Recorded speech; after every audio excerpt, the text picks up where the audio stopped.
Israel's ambassador to the United Nations, Danny Danon. Ambassador, thank you for spending time with us here this morning. I have to ask you first, President Trump says he is still open to a deal with Iran, and Iran says that they are committed to diplomacy, and what they're doing is in self-defense. In light of them striking one of your hospitals overnight, is Israel still okay with the president striking a deal with Iran?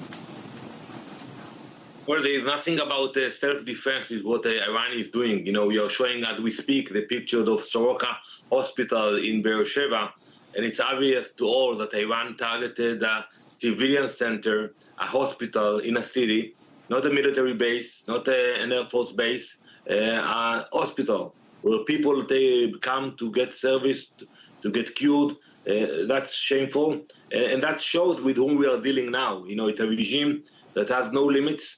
So maybe now they feel that they are under threat because in the last week we were able to push them to a different position, and they hear voices from other countries.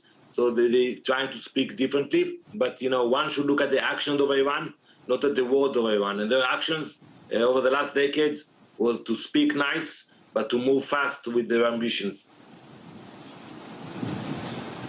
President Trump says that he doesn't want to get involved militarily, but that Iran cannot have a nuclear weapon. Do you need the U.S. to get involved to make sure that Iran never has a nuclear weapon? Well, it's the U.S. decision whether they want to get involved or how to get involved. You know, Iran is a threat not only to Israel.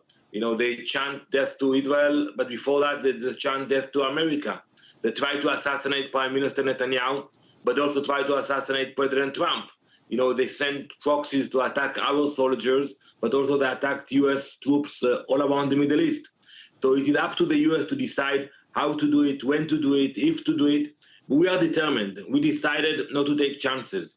We believe the Iranian leaders, when they say that their intention is to destroy us, we believe them, and that's why we decided to take this preemptive attack to prevent a point that it will be point of no return for us.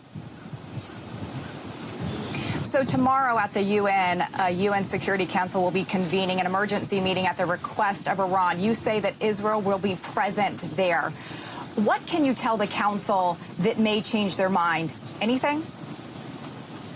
Well, I will share with them, you know, what I can from our intelligence about the intentions of Iran. That's important because once you have the intentions and the capabilities, together it's a done deal.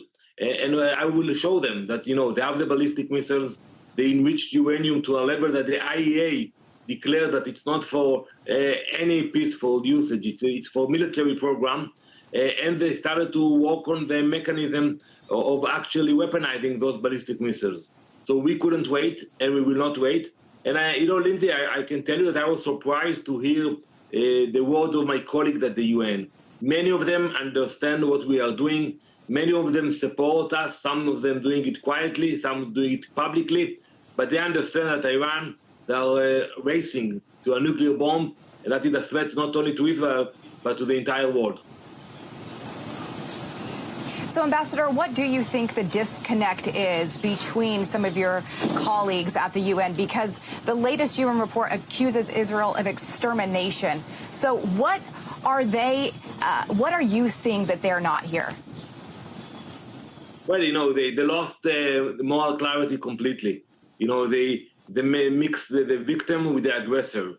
You know, they condemn Israel and they ignore Iran. And same goes with Hamas in Gaza. You know, they forgot what happened on October 7th. We didn't forget the hostages. As we speak, 53 hostages are in captivity in Gaza. We will bring them back. And also with Iran. You know, they believe the Iranians when they say they want diplomacy. But we look at the actions of Iran and we understand that they plan something much, much more dangerous for us. Mr. Ambassador, a lot of people watch how the UN has treated Israel over the past few years after October 7th and even before, and it really has become a platform to criticize what you are doing. What benefit would you say the UN provides to Israel?